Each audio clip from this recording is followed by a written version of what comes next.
बिस्मिल्लाहिर्रहमानिर्रहीम। अज़ीज़ तलबा, मैं रईस इकबाल पंजाब कॉलेज कबीरवाला से आपसे मुखातिब हूँ। उम्मीद है आप खैरियत से होंगे।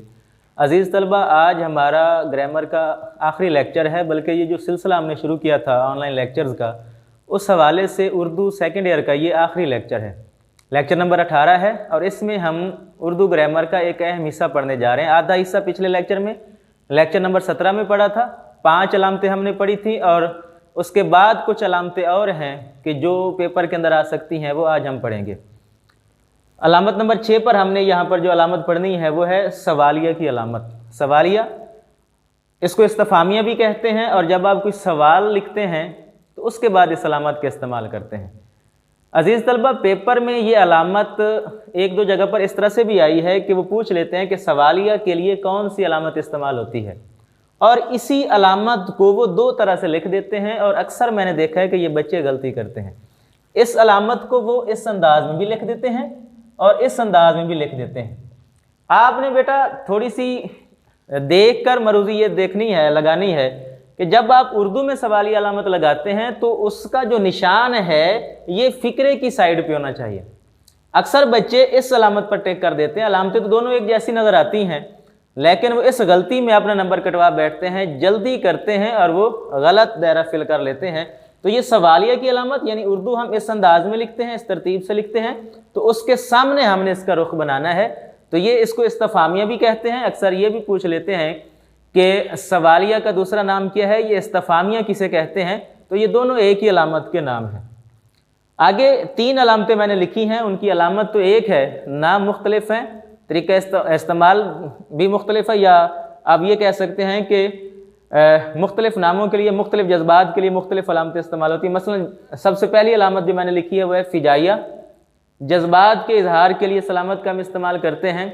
अक्सर मुकालमों में या तहरीर में खुशी का इजहार कर लिया जाता है या गम का इजहार कर लिया जाता है और उसके आगे ये अलामत लगी हुई होती है, तो उस वक्त हम इस अलामत को फ़िजाइया की अलामत कहेंगे।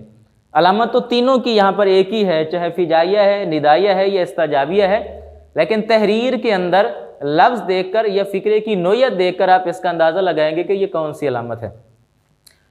फ़िजाइया यानी जज्बात के इजहार के लिए मसलन लफ्ज़ वाबा आ जाता है, या अफसोस या खुशी या गम का जब आप इजहार करने लगते हैं तो उस वक्त आप इस अलामत का जब इस्तेमाल करते हैं तो वो फ़िजाइया अलामत कहलाती है। इसी तरीके से पुकारने के लिए, जैसे आप दरख्वास्त के अंदर जनाब आली लिखते हैं और उसके सामने अलामत लगाते हैं, तो उस वक्त आप इस अलामत को निदाइया कहेंगे। या जब आप ख़त लिखते हैं और ख़त के अंदर अस्सलामु अलैकुम लिखते हैं और उसके सामने ये अलामत लगाते हैं, या जब आप अलकाब लिखते हैं, मोहतरम अब्बा जान लिखते हैं, प्यारे अब्बा जान लिखते हैं, उस वक्त ये अलामत इस्तेमाल करते हैं, तो वो भी पुकारने के अंदाज में होती है। उस वक्त आप इस अलामत को निदाइया अलामत कहते हैं। इसी तरह जब आप ख्वाहिश या तमन्ना का इजहार करते हैं और उसके लिए एक लफ्ज़ ज़्यादा मशहूर है कि आए काश का लफ्ज़ इस्तेमाल करते हैं, आरज़ू का लफ्ज़ इस्तेमाल करते हैं, तो उस वक्त आप इसको इस्ताजाबिया कहते हैं। तहरीर में जब मारूज़ी आती है तो उसमें ये ज़रूरी नहीं है कि वो सिर्फ़ अलामत लिख कर उसके सामने वो इनके नाम लिख दे। हो सकता है कि वो इन तीनों में से इनकी तारीफ़ें लिख दे या कोई एक मिसाल दे दे और आपसे पूछ ले कि ये अलामत अब क्या कहलाएगी। मसलन वो ये पूछ सकता है कि भाई जनाब आली, ये लफ्ज़ लिखकर अलामत लगाकर ये जो अलामत लगी हुई है ये क्या कहलाएगी। आगे ऑप्शन के अंदर आपके पास फ़िजाइया भी है, निदाइया भी है, इस्ताजाबिया भी है। अब तीनों के लिए अलामत तो एक है, लेकिन आपने ये देखना है कि ये अलामत कौन से लफ्ज़ के सामने लगी हुई है और वो लफ्ज़ क्या इजहार कर रहा है। अब उसके मुताबिक फिर उसका जवाब देखेंगे। अब ज़ाहिर जनाब आली है तो आपको पता चल जाएगा कि ये जनाब आली पुकारने के लिए अलामत इस्तेमाल की जा रही है, इसलिए निदाइया कहलाएगी। अगर वो गम या खुशी के इजहार के लिए है, वो लफ्ज़ देखेंगे कि क्या उसमें कोई गम की बात तो नहीं है, अफसोस की बात तो नहीं है, तो फिर उसी के मुताबिक आप क्या कहेंगे कि ये फ़िजाइया की अलामत है। अगर आकाश का लफ्ज़ लिखा हुआ है फ़िक्रा और उसके अंदर आकाश लफ्ज़ लिखा हुआ है तो उसके बाद अगर ये अलामत है तो फिर आप इसको इस्ताजाबिया ही कहेंगे। बस आपने इसकी तारीफ़ और साथ साथ वो लफ्ज़ गौर से देखना है कि जिसके आगे ये अलामत लगी हुई है और वो लफ्ज़ किस बात का इजहार कर रहा है, किस चीज़ की वो निशानदही कर रहा है, उसी के मुताबिक फिर आप उसका नाम बताएंगे कि ये अलामत अब ये कहलाएगी। अलामत नंबर 10 जो हमारे सामने है वो है वावैन की अलामत। वावैन यानी आप ये देखें कि डबल, आप इसको इन्वर्टेड कॉमास भी कह देते हैं। ये अलामत हम कोई हवाला दर्ज करते हुए लगाते हैं। मैंने एक मिसाल दी थी आपको पीछे, जब राबता की अलामत लगाई थी तो उस वक्त भी यही मिसाल लिखी थी। अक्सर बच्चे वावैन और राबता के अंदर अक्सर गलती कर जाते हैं कि वो उनसे जब ये पूछा जाता है कि हवाला दर्ज करते हुए कौन सी अलामत लगाते हैं या फरमान के बाद, तो वो अक्सर या तो वावैन का लफ्ज़ लिख देते हैं या फिर राबता का। उसकी वजह यह है, मैंने इसलिए एक ही मिसाल लिख दी है कि कैद आज़म ने फरमाया काम काम और बस काम। फरमाया के बाद या जब लफ्ज़ फरमान है उसके बाद जो अलामत इस्तेमाल होगी वो तो राबता की अलामत ही होगी, लेकिन जो फरमान है वो हमेशा आप कॉमाज के अंदर ही लिखेंगे, इन्वर्टेड कॉमाज के अंदर ही लिखेंगे। जब किसी की बात को हूबहू नकल किया जाता है, जब हम किसी की राय को उसी अंदाज में बिल्कुल लिखते हैं तहरीर के अंदर और उसके अंदर कोई हम तब्दीली नहीं करते, तो उसके दोनों तरफ हम कॉमाज लगाते हैं जो इस चीज़ की निशानदही करते हैं और इस चीज़ का वो सबूत देते हैं कि ये बात जिस तरह से कही गई थी उसी तरीके से यहाँ पर नकल की हुई है। तो उसके लिए हम वावैन की अलामत इस्तेमाल करते हैं। आप अपनी राय लिखते हुए या कोई अपनी बात लिखते हुए आप वावैन की अलामत इस्तेमाल नहीं कर सकते। ये ख़ास कोटेशन के लिए ही इस्तेमाल होती है, ये हवाला दर्ज करने के लिए ही इस्तेमाल होती है। और ख़ास तौर पर जब किसी की राय हम लिखते हैं, किसी का कोई कौल लिखते हैं जो बड़ा मशहूर होता है और जो किताब में बिल्कुल वैसे ही हम वहाँ से नकल करके अपनी तहरीर का हिस्सा बना लेते हैं, तो उसके इर्द गिर्द हम ये अलामत इस्तेमाल करते हैं, तो इसको वावैन का नाम दिया जाता है। मसलन कैद आज़म ने फरमाया, फिर राबता की अलामत आएगी, फिर जो हम वो फरमान लिखेंगे, वो जो उसकी हम एक राय लिखेंगे, कौल लिखेंगे, उसके दोनों तरफ जो अलामत लगाएंगे वो वावैन की अलामत कहलाएगी। इसके बाद कौसैन, जिसको खतूत वाहदानी या ख़त वाहदानी भी कहते हैं, ब्रैकेट्स इंग्लिश में इसको कहते हैं, तो ये जुमला मुतरज़ा के लिए अलामत इस्तेमाल होती है। जुमला मुतरज़ा को आपने समझना है कि वो क्या है। एतराज़ वाला जुमला जिसको आप कह सकते हैं कि अक्सर तहरीर के अंदर हम तहरीर लिखते लिखते दरमियान में कोई अहम लफ्ज़ आ जाता है, किसी शहर का नाम आ जाता है या कोई अहम बात आ जाती है, तो हम उस बात की भी आगे तफसील बयान कर देते हैं जो कि ज़रूरी तो नहीं होती, एक इजाफी बात हम लिख देते हैं उस हवाले से, तो उसको जुमला मुतरज़ा कहते हैं। वो एक लफ्ज़ का भी हो सकता है, 2 या 3 लफ्ज़ों का वो हो सकता है। तो उस जो एक इजाफी बात हम तहरीर में लिख रहे होते हैं, तो उसके दोनों तरफ हमने ब्रैकेट्स लगानी होती हैं। इसको क्या कहते हैं? कौसैन कहते हैं। पेपर में अक्सर ये पूछ लिया जाता है कि जुमला मुतरज़ा के लिए कौन सी अलामत इस्तेमाल की जाती है, तो जुमला मुतरज़ा के लिए कौसैन की अलामत भी इस्तेमाल की जाती है और जुमला मुतरज़ा के लिए ख़त की अलामत भी इस्तेमाल की जाती है। एक थोड़ा सा फ़र्क आपको मैं यहाँ बता दूँ कि जब आप कौसैन की अलामत इस्तेमाल करते हैं तो अमूमन आम तौर पर जब थोड़े लफ्ज़ हों या 1 या 2 लफ्ज़ हों तो उसकी दोनों साइडों पर हमेशा आप ब्रैकेट्स लगाते हैं। और अगर बात जो जुमला मुतरज़ा है वो ज़्यादा हो, ज़्यादा अल्फाज पर मुश्तमिल हो, तो उसके दोनों साइडों पर आप क्या है? ख़त लगाते हैं। आप उसकी दोनों साइडों पर एक छोटी सी लकीर खींच देते हैं। दोनों का मकसद एक ही होता है, दोनों की बात एक ही होती है कि ये जो दरमियान वाली बात लिखी हुई है ये इजाफी है, इसका तहरीर से कोई ख़ास तल्लुक़ नहीं है। तहरीर के अंदर अगर कोई ऐसा लफ्ज़ आ जाए और उसकी भी आगे थोड़ी सी आप तफसील दर्ज कर दें तो वो उसके लिए। मैंने यहाँ पर मिसाल लिख दी है। मसलन ये एक फ़िक्रा है कि बायोलॉजी साइंस की अहम शाख है।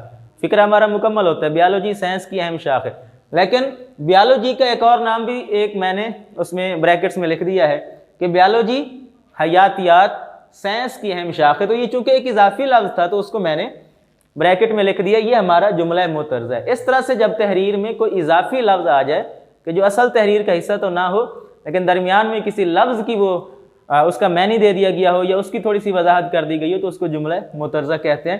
तो कौसैन, ख़त वाहदानी या खतूत वाहदानी जुमला मुतरज़ा के लिए इस्तेमाल होती है। इसी तरीके से ख़त या जिसको लकीर भी कहते हैं ये भी जुमला मुतरज़ा के लिए इस्तेमाल करते हैं। मिसाल के तौर पर मसलन अल्लामा इकबाल शहर मशरिक़ का मिज़ार लाहौर में है। मैं ये अगर जुमला इस तरह से पढ़ देता कि अल्लामा इकबाल का मिज़ार लाहौर में है तो भी फ़िक्रा दुरुस्त था, लेकिन अल्लामा इकबाल के साथ मैंने उसकी कुछ तारीफ़ भी बयान कर दी है कि मैंने शहर मशरिक़ लिख दिया, हकीमुल उम्मत लिख दिया। तो इसका क्या है कि ये जो इजाफी बात थी उसको मैंने लकीर के अंदर लिख दिया है, ख़त के अंदर लिख दिया, ये जुमला मुतरज़ा कहलाएगा। तो ये कौसैन या ख़त, ये दोनों की जो तारीफ़ बनती है वो जुमला मुतरज़ा ही है। अक्सर ये होता है कि वो जुमला मुतरज़ा के लिए कौन सी अलामत इस्तेमाल करते हैं तो उसमें इन दोनों में से एक ही देते हैं, या तो वो ख़त की अलामत ऑप्शन में दे देंगे या फिर वो कौसैन की अलामत ऑप्शन में दे देंगे। दोनों अलामतें ऑप्शन में एक साथ नहीं देंगे क्योंकि दोनों का मतलब ही जुमला मुतरज़ा ही है। उसके बाद अलामत तखल्लुस की अलामत जो आप अक्सर पढ़ते हैं, जब आप शायरी पढ़ते हैं और उसमें शायर का तखल्लुस आप देखते हैं तो उसके ऊपर ये अलामत आमतौर पर लगी हुई होती है। शायर हजरात जो अपने नाम के साथ एक इजाफी नाम लगाते हैं अपनी शायरी के लिए तो उसके ऊपर वो अलामत लगाते हैं, तो ये अलामत तखल्लुस कहलाती है। ये एक सादा सी और आम सी अलामत है। अलामत हाशिया, ये एक अहम अलामत है। अलामत हाशिया अक्सर बच्चे ये सवाल भी करते हैं तहरीर पढ़ते हुए, कभी अशार के अंदर और कभी नसर के अंदर इस तरह की अलामत लगी हुई होती है और उसके ऊपर नंबरिंग दी हुई होती है, नंबर 1, फिर 2, फिर 3, फिर 4, फिर उसी नंबर के मुताबिक नीचे सफ़े के आखिर में एक लाइन लगाकर उनकी तफसील दी हुई होती है। अब उसका मतलब ये होता है अलामत हाशिया का कि तहरीर के अंदर कुछ ऐसी ख़ास बातें आ जाती हैं कि जिनकी वजाहत उस तहरीर में देनी मुश्किल होती है। किसी अहम शख्सियत का नाम आ जाता है या कोई अहम पहलू आ जाता है, अगर वो तहरीर के अंदर ही वो उसकी तफसील बयान कर दें तो असल मकसद जो तहरीर का है वो ख़त्म हो जाता है। इसलिए फिर उनकी जो तफसील है वो सफ़ा के आखिर में दे दी जाती है, लेकिन उसकी सहूलत के लिए, उसको समझने के लिए वहाँ पर अलामत हाशिया की अलामत लगा दी जाती है और फिर तरतीब के साथ उसके ऊपर नंबर लगा दिए जाते हैं। मसलन एक सफ़े के ऊपर 3 से 4 नंबर दिए हुए हैं तो आप उनकी तफसील उस सफ़े के आखिर में देख सकते हैं। ये अक्सर आप देखें कि अकबरी की हमाकतें हैं या मेहनत पसंद खिरदमंद है तो उसके अंदर ये अलामतें लगी हुई हैं। अक्सर अशार के अंदर भी ये अलामतें लगी हुई हैं कि जब किसी अहम शख्सियत का नाम आता है, आपने अल्लामा इकबाल की गज़ल पढ़ी, उसके अंदर अत्तार का, रूमी का, गज़ाली का जिक्र आया था तो उसके ऊपर अलामतें लगी हुई थी और फिर उनकी तफसील उसी सफ़े के आखिर में तरतीब में दी हुई थी। अत्तार के बारे में बताया हुआ था, रूमी के बारे में बताया हुआ था, तो उसको अलामत हाशिया कहते हैं। इसके 2 तरीके होते हैं, एक तो उसी सफ़े के आखिर में तफसील दे दी जाती है, लेकिन जब हम मकाले पढ़ते हैं, किताबें पढ़ते हैं तो उसमें ऐसा नहीं होता कि हर सफ़े के आखिर में ही उसकी तफसील दे दी जाए, बल्कि वो पूरे किताब के जो हाशिए हैं वो बना दिए जाते हैं। या तो उस बाब के आखिर में उसकी अहम बातों की तफसील दे दी जाती है या फिर उस किताब के आखिर में हाशिए तरतीब के साथ दे दिए जाते हैं। हम आसानी से उस किताब की अहम बातों को हाशिए के अंदर पढ़ सकते हैं और उनकी तफसील पढ़ सकते हैं, क्योंकि उसके अंदर जो है मुसन्निफ़ बहुत सारी अहम बातों को जो कि किताब का हिस्सा नहीं बना सकता वो हाशिए के अंदर तफसील के साथ उनको लिख देता है, तो इसको अलामत हाशिया कहते हैं। इसी तरीके से ख़त फ़ासिल ये मुतरादिफ़ात के लिए इस्तेमाल होती है कि जब हम एक ही लफ्ज़ के 2-3 मैनी लिखते हैं। मैंने वहाँ पर लिखा था अभी थोड़ी देर पहले कि रमूज़, फिर वो रम से निकला है, फिर निशानी, फिर अलामत, ये एक ही मैनी थे, एक ही मुतरादिफ़ात अल्फाज थे। तो मैंने दरमियान में एक लकीर खींच दी थी, ख़त फ़ासिल खींच दिया था, उसको मुतरादिफ़ात कहते हैं। ये अलामत इस तरीके से टेढ़ी लकीर कि जब हम एक ही लफ्ज़ 2-3 मैनी में लिखते हैं और एक ही तहरीर के साथ लिखते हैं तो फिर दरमियान में हम ये अलामत या ख़त फ़ासिल की अलामत खींच देते हैं। जहाँ भी ये अलामत होगी तो इससे मुराद यही होगा कि ये 2-3 लफ्ज़ जो हैं ये एक ही मैनी से हैं और इनका मतलब एक ही है। अलामत हज़फ़, ये इसको अलामत ज़ंजीर भी कहते हैं। अलामत ज़ंजीर इसलिए कहते हैं कि ये एक ख़त की शक्ल में डॉट्स लगे हुए होते हैं, जैसे ज़ंजीर होता है उसी तरीके से इसकी जो है वो ढांचा होता है, शनाख्त होती है। अलामत हज़फ़ दरअसल किसी बड़ी तहरीर को मुख्तसर करने के लिए इस्तेमाल की जाती है। जब किसी तहरीर में हम बहुत बड़ी कोटेशन शामिल करना चाहते हैं, हवाला शामिल करना चाहते हैं, लेकिन वो हवाला बहुत बड़ा है कि अगर हम पूरा हवाला लिखें तो वो आधे सफ़े का आ जाए, लेकिन वो ज़रूरी भी है उसको लिखना, तो फिर उसका एक तरीका ये होता है कि हम उस हवाले का पहला फ़िक्रा, उस तहरीर का पहला फ़िक्रा, दरमियान में 8-10 नुक्ते लगाएँ, डॉट्स लगाएँ, फिर उस तहरीर का आखिरी जो एक फ़िक्रा है वो लगाने के बाद दोनों तरफ आप जो है वो वावैन की अलामत लगा दें, तो वो तहरीर जो है वो जगह भी कम घेरेगी और आपका मकसद भी पूरा हो जाएगा। दरमियान वाली जो बातें हैं वो आपने हज़फ कर ली हैं, वो तहरीर के अंदर मौजूद हैं। जो पढ़ने वाला है तहरीर को वो फ़ौरन समझ जाएगा कि ये जो डॉट्स लगे हुए हैं, ये जो नुक्ते लगे हुए हैं, इसके अंदर दरअसल तहरीर की दरमियान वाली बातें मौजूद हैं। तो इसको अलामत ज़ंजीर भी कहते हैं, अलामत हज़फ भी कहते हैं। यानी बहुत बड़ी तहरीर तो है, लेकिन चूँकि मैंने इसको कोटेशन का हिस्सा बनाना था, हवाला लिखना था, इसलिए दरमियान वाली बातों को मैंने हज़फ कर दिया है, छोड़ दिया है, लेकिन वो मेरी तहरीर का हिस्सा ज़रूर है। तो इसको आप क्या कहते हैं? अलामत हज़फ या अलामत ज़ंजीर। इस अलामत को आपने याद रखना है। उसके बाद एक और अलामत हमारे सामने मौजूद है जो रमूज़ और काफ में हमारी आखिरी अलामत है, अलामत तर्क। तर्क कहते हैं छोड़ देना। अक्सर पुराने मतरूक अल्फाज को हम नए अल्फाज से तब्दील कर देते हैं और उस नए लफ्ज़ को जब हम लिखते हैं या पुराने लफ्ज़ को जब हम छोड़ते हैं तो उसके ऊपर ये अलामत हम इस्तेमाल करते हैं। जिस तरह अरबी में 8 लिखा जाता है, लेकिन ये मौजूदा दौर में अलामत बहुत कम इस्तेमाल होती है। जब आप पुराने अखबारात उठाकर देखते हैं या पुरानी किताबें उठाकर देखते हैं तो उसमें अक्सर जगहों पर ये अलामत लगी हुई होती है। जब ये अलामत देखें तो इसका मतलब ये है कि मुसन्निफ़ ने ये लफ्ज़ छोड़ने का कहा है और ये कहा है कि इस लफ्ज़ को मेरी तहरीर का हिस्सा ना बनाया जाए, ये लफ्ज़ गलती से इसमें शामिल हो चुका है, तो उसको आप फिर अलामत तर्क कहते हैं। उर्दू अदब के अंदर जो अहम अलामतें हैं वो तकरीबन 10 से 12 हैं, जिसमें पहले लेक्चर के अंदर हमने 5 अलामतें पढ़ी थी और 5 अलामतें 6 अलामतें वो हैं कि जो मैंने यहाँ पर शुरू में लिख दी हैं, जिसमें फ़िजाइया, निदाइया, इस्तजाबिया, सवालिया, वावैन, कौसैन। बाकी ये कुछ अलामतें मैंने इजाफ़ी यहाँ पर लिख दी हैं, लेकिन आपके लिए ये ज़रूरी है कि आप इसको भी बगौर देखें, मुतालिया करें और इसको समझें। एक हिस्सा ग्रामर का भी हमारे पास मौजूद है, वो रहता है, तो इंशाल्लाह हम क्लास में मुकम्मल करेंगे। एक दफ़ा पहले हम पढ़ चुके हैं, लेकिन वो दोबारा से मैं रिवाइज़ करवा दूँगा। तब तक के लिए मुझे इजाज़त दीजिए। अल्लाह हाफ़िज़।